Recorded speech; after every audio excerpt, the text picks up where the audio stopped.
सबसे पहले तो मैं अखिल भारतीय किसान महासभा की ओर से आप सबका क्रांतिकारी अभिवादन करता हूं।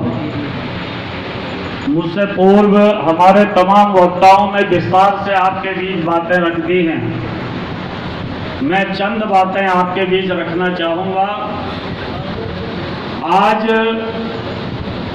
8 महीने हम लोगों को दिल्ली के बॉर्डर पर कुछ दिन में पूरे हो जाएंगे और इससे पहले भी हमारे पंजाब के जो लड़ाकू किसान हैं वो 2 महीना पहले से पंजाब में जगह जगह मोर्चे लगाए हुए थे। पूरी दुनिया की नजर आज हमारे इन मोर्चों की ओर है। पूरी दुनिया की नजर आज हमारे इस आंदोलन के नतीजे की ओर है और एक बड़ी उम्मीद हमारे देश के अन्य तबके, चाहे वो मजदूर तबका है, चाहे बेरोजगार छात्र नौजवान हैं, चाहे महिलाएं हैं, युवा हैं, सब भी एक उम्मीद की नजर से हमारे आंदोलन की ओर देख रहे हैं। ये आंदोलन इस लिहाज से ऐतिहासिक आंदोलन है कि इस आंदोलन ने भारत की राजनीति की दिशा को बदला है। इस आंदोलन ने दुनिया की राजनीति को बदलने की दिशा पकड़ी है, क्योंकि आज जिस लड़ाई को हम लड़ रहे हैं, ये लड़ाई अकेली हमारी खेती को बचाने की लड़ाई नहीं है। ये लड़ाई दरअसल में पूरी दुनिया के अंदर, मैं आपको कहना चाहता हूं कि हमने अभी 2 मंदियां देखी हैं। एक हमने 2008 की मंदी देखी, एक हमने 2020 से और अभी तक जो मंदी चल रही है पूरी दुनिया के लेवल पर, ये 2 मंदियां अभी अभी हम लोगों ने 12 साल के अंदर देखी हैं। इन दोनों मंदियों से जो सबक मिले हैं, वो सबक न सिर्फ हम मेहनतकश लोगों ने सीखे हैं, बल्कि दुनिया के इदारेदारों ने, दुनिया के कॉरपोरेट घरानों ने, दुनिया की मल्टीनेशनल कंपनियों ने भी बड़े सबक सीखे हैं। उन्होंने ये देखा है कि जब बड़ी मंदी आएगी, उन बड़ी मंदियों में उनकी बनाई हुई कार कम बिकेंगी, उनके बनाए हुए रेफ्रिजरेटर कम बिकेंगे, उनके बनाए हुए मकान कम बिकेंगे। तमाम उपभोक्ता जो सामग्री है, तमाम जो ऐशो आराम की सामग्रियां हैं, उनका व्यापार कम हो जाएगा, कारखाने बंद हो जाएंगे। लेकिन इस पृथ्वी के अंदर जब तक ये मनुष्य जिंदा है, इस पृथ्वी में जब तक ये मानव समाज मौजूद है, तब तक एक चीज का बाजार हमेशा बना रहेगा और वो बाजार है अन्न का बाजार, पानी का बाजार। क्योंकि ये मनुष्य की सबसे बड़ी मजबूरी है कि वो बिना घर के रह लेगा, बिना कार के रह लेगा, बिना ऐशो आराम की वस्तुओं के रह लेगा। अगर ज्यादा आफत आ गई, वो बिना कपड़े के भी रह लेगा, लेकिन उसको जिंदा रहने के लिए अन्न चाहिए, पानी चाहिए।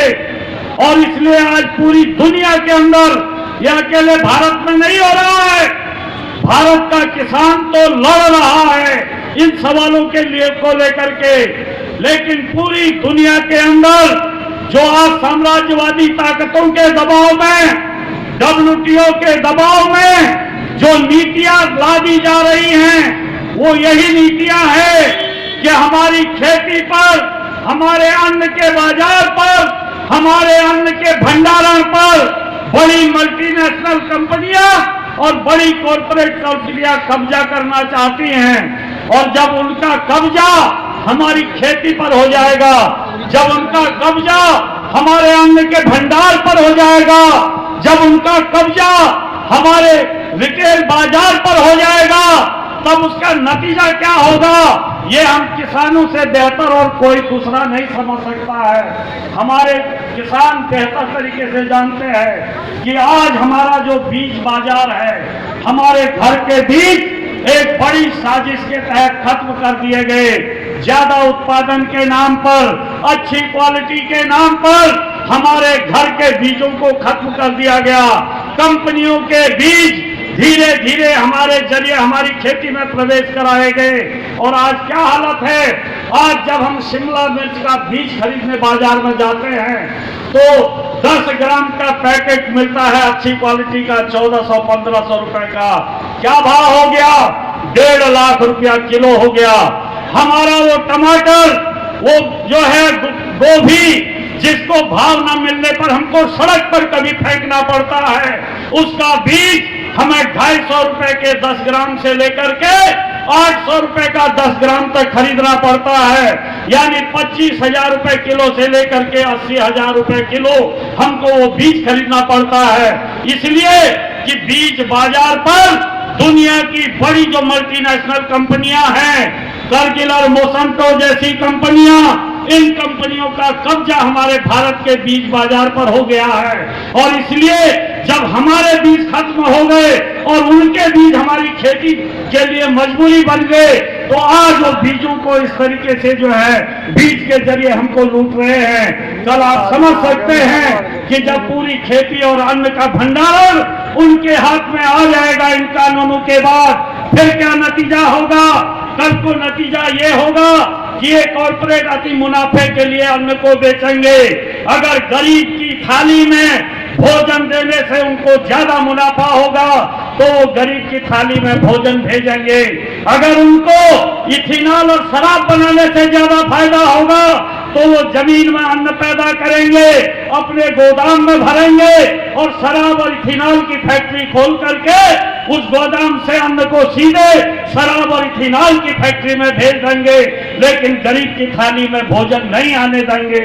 इसलिए हम आपसे कहना चाहते हैं कि ये जो दुनिया के अन्न के बाजार पर, दुनिया की जमीन पर ये जो कब्जा करने का षड्यंत्र है साम्राज्यवादी ताकतों का, मल्टीनेशनल कंपनियों का, बड़ी कॉर्पोरेट कंपनियों का, इसके खिलाफ हमारी ये लड़ाई है। और ये लड़ाई जब भारत का किसान लड़ रहा है तो दुनिया का किसान इस बात को समझ रहा है, दुनिया के लोग इस बात को समझ रहे हैं। अगर भारत का किसान जीतता है तो WTO की, कॉर्पोरेट कंपनियों की, मल्टीनेशनल कंपनियों की इन साजिशों के खिलाफ पूरी दुनिया में लड़ाई खड़ी होगी और पूरी दुनिया की तस्वीर बदलने की तरफ जाएगी। तो ये मुख्य बात हम लोगों की इस लड़ाई के पीछे है। और अंत में मैं आपसे कहना चाहता हूं कि सरकार कह रही है कि बीच का कोई रास्ता निकाल लो। आखिर बीच का क्या रास्ता है? बार बार हमारे किसान नेताओं ने हर मंच से कहा है कि ये लड़ाई हमारे लिए जिंदगी और मौत के बीच की लड़ाई है। हमको मौत नहीं चुननी है, हमने जिंदगी का रास्ता चुना है, इसलिए हम इस लड़ाई में हैं। और जिंदगी और मौत के बीच के जिस रास्ते की बात सरकार और उनके दलाल कह रहे हैं, तो जिंदगी और मौत के बीच क्या होता है? एक लकवाग्रस्त शरीर होता है। वो हमको लकवाग्रस्त बनाना चाहते हैं, जो न बोल सके, न चल सके, न लड़ सके। हमको लकवाग्रस्त नहीं बनना है।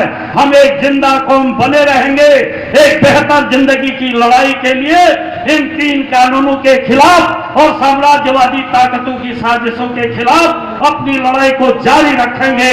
जब तक जीतेंगे नहीं तब तक यहां से लौटेंगे नहीं।